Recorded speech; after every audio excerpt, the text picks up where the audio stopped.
Okay, you already know what time it is. This is supposed to be a meaty TWAB. Cosmo, DMG. They've been hyping this TWAB up for a while, so I'm very excited to get into it. This is coming 3 weeks out, essentially, from the Destiny 2 showcase. So let's get into it. Or it's actually called the Destiny Showcase, so it might give us more than just Destiny 2 content. But let's get into this TWAB. All right. Our teams have been hard at work putting together a lot of changes for next season. We've decided to break out upcoming sandbox changes into 3 parts. This week we are covering abilities. Next week we'll talk about armor and mods, and then we will touch on weapons during the final week before the end of the season. Here is combat gameplay designer Eric Smith to give you the rundown on how your Guardians abilities will be evolving next season. Okay. Hey Guardians, we've been hard at work on abilities balance patch for Season 15, but before we get into the balance changes, here's some info about a quality of life change debuting in Season 15. Have you ever tried to throw a knife at an approaching Screeb only to instead lunge forward and slap the Screeb in its gross exploding face? Have you ever accidentally wasted your hard-earned melee charge on a sad lone dreg? If so, there's hope. Introducing separate melee actions. We've been waiting for this for a while. Like, it's kind of like a no-brainer. We should already have it. Starting next season, you'll be able to bind your charged melee attack and your uncharged melee attack to separate inputs, giving you greater control of when you use your abilities. This is an opt-in feature, and these new actions will be unbound by default. When you go to customize your controls, you'll see the following new entries in the action list. Auto Melee is the new name for the melee action that you're used to. Your melee is context sensitive, and its behavior will change based on your equipped ability and your proximity to enemies. It usually does its job well, but it will occasionally betray player intent. Charged Melee is a new action that will activate your charged melee ability upon button press, regardless of whether an enemy is in lunge range. And Uncharged Melee is a new action that will always activate your Uncharged Melee, even when your charged melee ability is fully charged. That sounds very good. Like, even I didn't expect them to go this far. So that's really cool, because if we get a bottom tree striker going on, and, well, I don't know, they might nerf bottom tree striker severely right under this, but that could be very fun. It could be very cool, the stuff that opens up. Even it's fairly straightforward, but here are some things to note.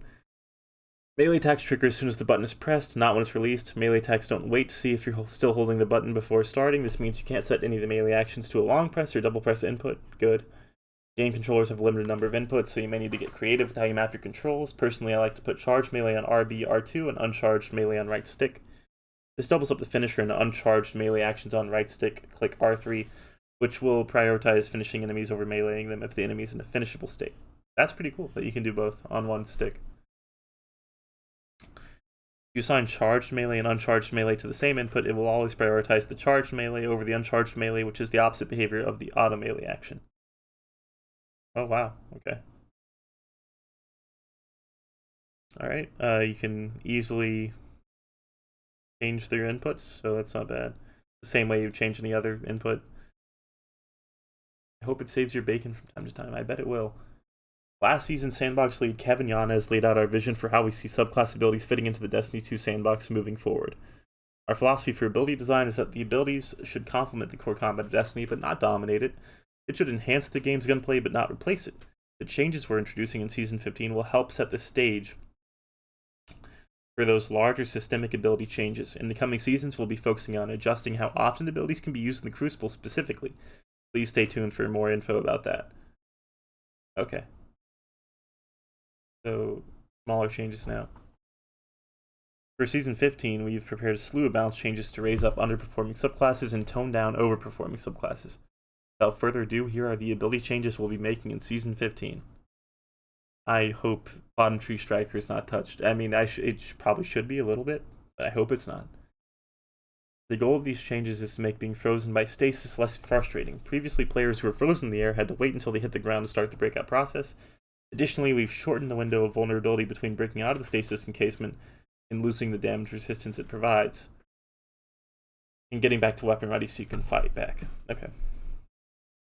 Shortened breakout animation and camera transition. This means that once you decide to break out, you'll be able to fight back sooner, and differentiated long freeze and short freeze visual treatment to make each status easier to identify. And you can now break out while airborne. Okay. Stasis, or slide. The goal of the slide change is to reduce the effectiveness of sliding into engagements to gain the upper hand. Even after the shotgun changes we made last season, sliding into every engagement with the shotgun or any weapon is still incredibly effective, and run and gun playstyles are very low risk. This is a change that looks scarier on paper than it feels in practice, in our opinion, and we'll continue to monitor how it plays out. Okay, while sliding, players now incur the following weapon penalties: -20 stability, plus 15% shotgun pellet spread, and 1.5 times flinch. I only worry about what that does to like high skill players that are sliding out and sniping people. But even then, I don't think any of this will really affect that. But I'm glad to see shotguns get nerfed a little bit more, if indirectly. Rally Barricade. This Barricade variant doesn't see much use, so we've made changes to make it a more viable option. Yeah, that's good. It maintains the same reload speed benefits as before, while adding other weapon buffs. Standing behind the Rally Barricade now also provides the following weapon buffs: plus 30 stability, plus 10% range, and minus 50% flinch. The negation to flinch, or the reduction of flinch is really good. Like, I can see a sniper just like posting up behind that and now actually being able to snipe and also getting that protection on the bottom half of the body. That's pretty cool. I mean, I don't know how useful it's going to be, but that's definitely an attempt at changing things, which is cool. Okay, all barricades. Currently, certain fast-moving abilities allow you to speed through an enemy barricade while taking minimal damage. The goal of this change is to make players think twice before dashing through a barricade to engage the Titan on the other side. Barricades still can't cause lethal damage, but dashing through one should now always leave you with a sliver of health. Barricades now slightly protrude into the ground to better protect the Titan's feet on uneven ground. This should reduce instances where explosions and projectiles are able to sneak through the bottom of the barricade and hit the Titan. So, Grandmasters just got a little easier, especially the ones where you need barricades or you need to rely on like walls that aren't really there. That's cool. And then players moving at high velocity now take more damage when moving through hostile Titan barricades. That's cool. As you may remember, and also this might like mean people use Titans less because normal barricades are a little bit better. As you may remember, midway through last season, we released a portion of the stasis-related changes originally intended for this release. We're pretty happy with the effect those changes have had on the Crucible, but some of the changes we made had a negative effect on the feel of stasis and PvE content. We made some adjustments that should help these abilities feel better. In this case, the Cryoclasm change we made last season made it difficult to use Cryoclasm to shatter targets that were close to you. This change enables the Behemoth to shatter nearby targets even if they don't have enough space to get a running start. We also believe we overdid the movement speed nerf to Behemoths last season, which hurt the viability of Shiver Strike, especially during the Glacial Quake Super. We've increased the movement speed to make this feel better. With this patch, we're also fixing a bug where the Whisper of Rhyme Overshield wasn't properly scaling precision damage, causing it to be significantly beefier than intended, which primarily impacted Tectonic Harvest Behemoths. Okay. So Cryoclasm. While equipped, Base Slide now shatters crystals and frozen enemies. That's cool. Increased duration of screen effects, notifying players that Cryoclasm Long Slide is ready from 1 second to about 4.5 seconds. Shiver Strike. Increased movement speed by 25%. Whisper of Rhyme fixed a bug where the overshield provided by Whisper of Rhyme was not scaling precision damage correctly. Okay. Middle Tree Sunbreaker. We're extending the throwing hammer lifespan to allow Titans more time to finish an engagement and still pick up their hammer before it vanishes. We also felt it could deal more damage against orange and yellow bar enemies. Also, the new charged melee action allows you to throw your hammer point blank at an enemy, which is pretty badass. That's dope. Middle Tree Sunbreaker Supremacy. Next season, actually. That's going to be fun. That's going to be very fun. Okay, top and bottom Tree Striker. Some of the game's melee-based supers are at a bit of a disadvantage in today's sandbox, so we decided to give a few of them some love. In the future, we'll be looking at ways to reduce the disparity between melee supers and ranged supers in a more sustainable way. Fists of Havoc increased slam detonation radius by 14%. Reduce slam damage fall off. Reduce slam attack activation cost. Okay. Reduce slam attack activation cost from 21% to 18%. Reduce slam damage fall off. That is insane. I thought they would nerf it. I thought they would nerf Fists of Havoc, and they're not. Okay. Middle Tree Striker. This change will be balanced out by something we haven't mentioned yet. We'll say more about this in a future TWAB. Inertia Override. Increased duration from 4 seconds to 6 seconds. Sliding over an ammo brick now grants 20% melee energy. That sounds dope. What? Okay, move on. Move on. Top Tree Sentinel. The following change refers to the Ward of Dawn bubble itself and not players inside the bubble. Currently, dropping a Ward of Dawn on top of a boss is a no-brainer because it's so effective. The goal of this change is to reduce the breadth of encounters solved by Ward of Dawn and make burly bubbles a conscious choice by the Titan. Ward of Dawn has increased damage taken from bosses from 0.25 to 7 times. Damage taken can scale down to 0.25 times based on the owner's resilience stat. So resilience is more important now because it's tied to Ward of Dawn, which is insane. That's crazy. Hunter. Revenant. Last season, we reduced the radius of the silence freeze. That change has played out well, requiring the Revenant to be more precise with their silence throws. Even now, silence feels like the scary part of the super, and we want Squall to feel more dangerous. Currently, the Squall Storm is slow enough that you can kind of ignore it, or fight until it gets close and then relocate. I don't know about that one. With the speed change, we want players to prioritize relocating when they see an approaching Squall. Additionally, Squall will now stop when it touches a boss, which should make it better for single target boss damage. However, there's a known issue where the Squall will not start moving in again if the boss moves or dies. We hope to further improve this behavior in a future release. Increased Squall movement speed by 20%. Squall Storm now stops when it touches a boss, and Withering Blade increased projectile speed and tracking by 10%.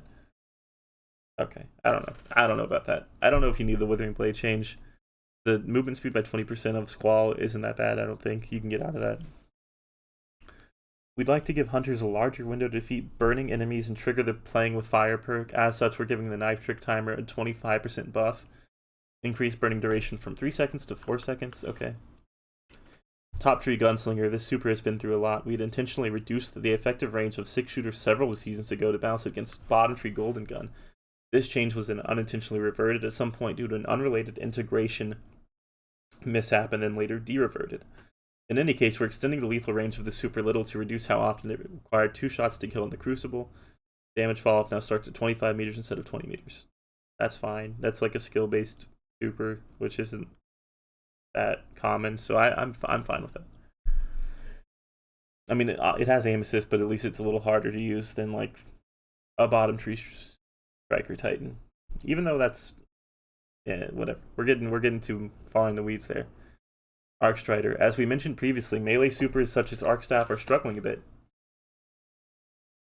in today's sandbox where players move extremely fast. Weapons hit extremely hard and range supers handily win duels.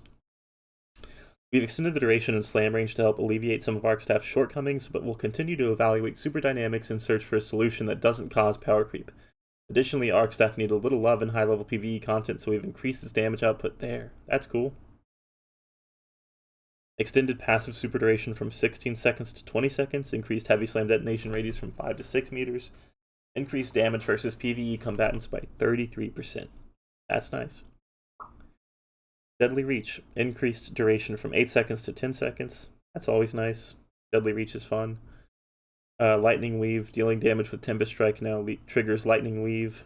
Timer can now be extended by dealing damage with any weapon. Wow, okay. I don't know what Lightning Weave is, to be honest, but that sounds like it'll be nice. Whatever Lightning Weave is. Middle Tree Night Stalker. Spectral Blade not only allows its user to go invisible and vanish from radar, but also has one of the highest damage reduction values in the game.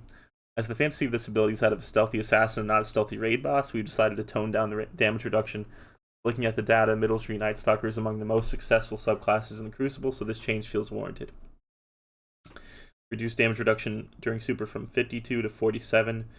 Reduced additional damage resistance when invisible from 5 to 3. That still seems too beefy, but I don't know. It's a super, so you get some damage reduction, but yeah, that might be good. That might be good enough, I don't know.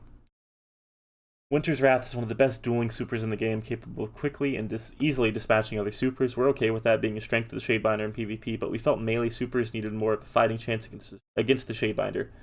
Reduce Shatter Pulse damage versus close-range supers. Warlock must now freeze and shatter twice to defeat players in Burning Maul, Fists of Havoc, Sentinel Shield, Nova Warp, Arc Staff, or Spectral Blades. Glacial Quake still only requires 1 shatter to defeat. I think that's fine. I think that isn't going to give them much of a pause because you just throw out your super, your freeze, and then you throw out your shatter, and then you throw out your freeze again before the shatter's even done, like, you'll be fine. But it will require you to use more of your super on that one person, which is good. Top Tree Dawnblade is straight up dominant in PvP, so we're taking some measures to make it slightly less so. Celestial Fire will now take a little more accuracy to get full damage. Having access to 2 back-to-back Icarus Dashes gave this subclass too much positioning flexibility. I agree, allowing for quick, long-distance flanking and evasion. When playing against a TTD, it's hard to know if they have an Icarus Dash ready to go, even if you just seldom use one. We're hoping this change makes playing against a TTD more predictable. We want the identity of TTD to be found in aerial combat, so we're doubling down on heat rises. We hope this change makes heat rises more accessible to players of all skill levels. Celestial Fire.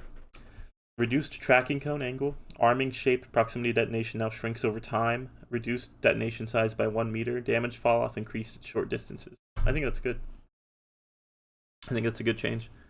Icarus Dash now provides 1 air dodge every 4 seconds. While under the effects of heat rises, increased to 2 dodges every 5 seconds. That's cool. I like that. Heat rises now increase duration from 10 to 15. And increase the time extension awarded for air kills while heat rises is active. The extension duration differs based on the type of enemy killed. Your location now appears on enemy radar when using heat rises. I think that's cool. That's fine. Like, I didn't even know that you didn't appear on the enemy radar when you used heat rises. That's cool. Okay, Middle Tree Dawnblade.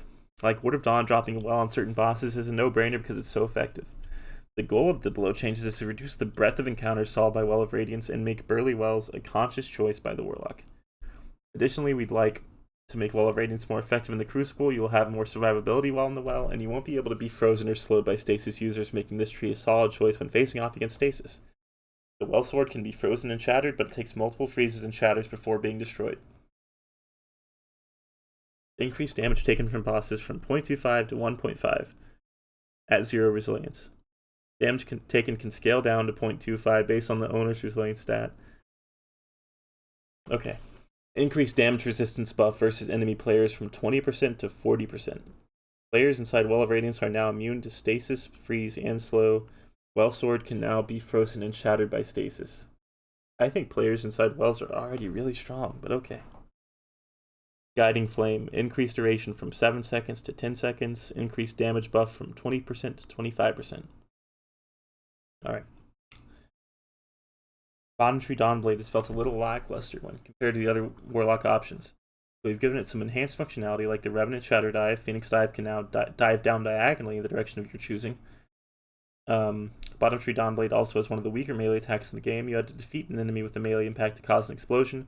With this new rework, anytime you defeat an enemy who's burning or defeat an enemy with any of your solar abilities, they'll explode and put a burn on nearby enemies. Your charged melee deals 120 damage and puts a burn on the enemy, meaning you can follow up with another lethal attack and still get the explosion. As a side note, this will be even more effective with the Dawn Chorus exotic helmet. So, Igniting Touch. Solar ability kills and kills on burning targets now cause targets to explode and burn other nearby enemies, who will also explode if they die while burning. That's cool. Middle Tree Stormcaller. These changes should lead to less instances of Chaos Reach dealing damage to enemies on the other side of a wall. Arc Beam sees high use in the Crucible, in part due to Geomags, and is often used as a shutdown super. In future seasons, we'll be looking at Arc Beam to make sure it's not too easy to use in the Crucible. Okay. Increased beam environment collision size to better match collision size with damage size. Reduced beam damage radius in PvP by 20%. Reduced beam endpoint sphere radius in PvP by 33%. That sounds like a big nerf, but we'll see how it is when we play it. Bottom Tree Stormcaller. Landfall felt a little underwhelming, so we've increased the spectacle a bit. It will now fire 5 arc projectiles along the ground in all directions, cast your super in the middle of his room to electrocute everything around you. We also made Arc Celeste a little longer and slightly shortened the time between bursts. Increased duration from 12 seconds to 13 seconds and increased fire rate by 10%.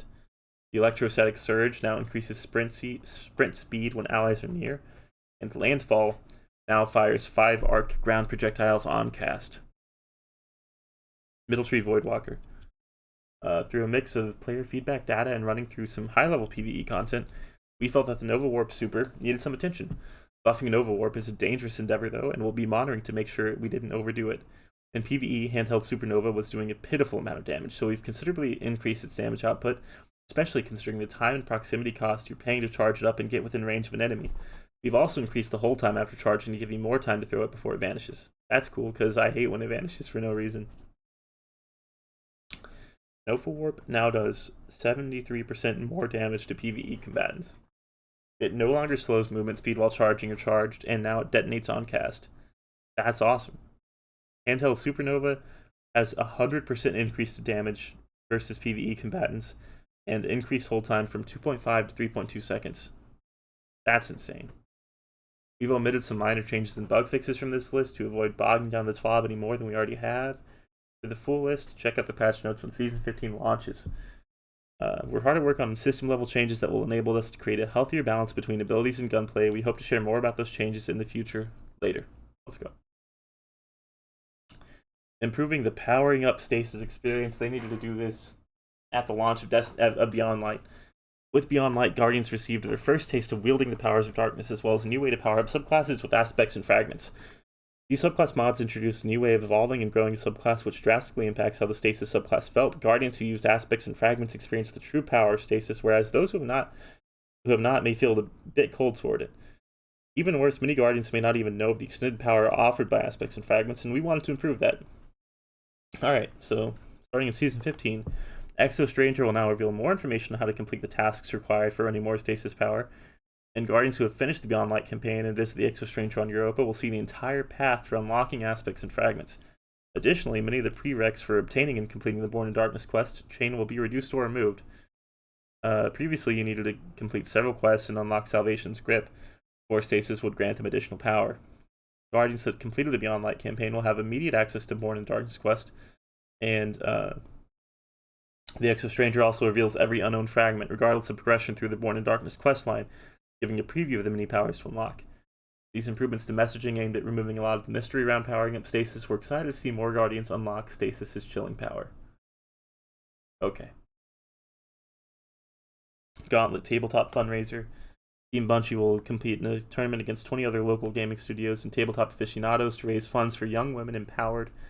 YWE is a Seattle area nonprofit whose mission is to cultivate the power of diverse young women to be creative leaders and courageous change makers through transformative programs within a collaborative community of belonging. Your donations will help them fund YWE Dream, a program that helps to remove barriers for youth, such as fixing the car they need to get to school, buying books for their education, or helping them get a license to start their own business.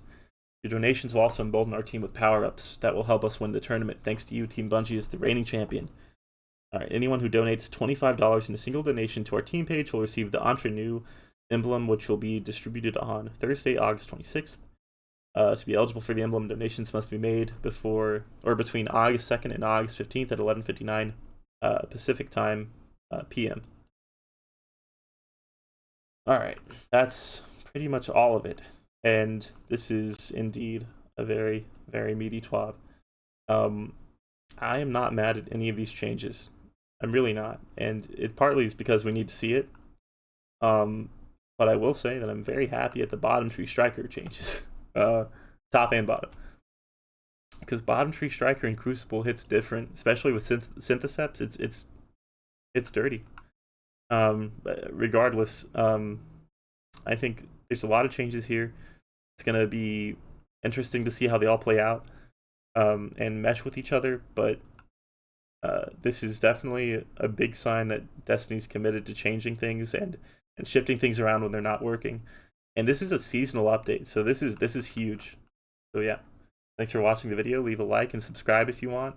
I'm gonna try to do more content like this, especially in these coming weeks with more TWABs coming out that are going to be at this level.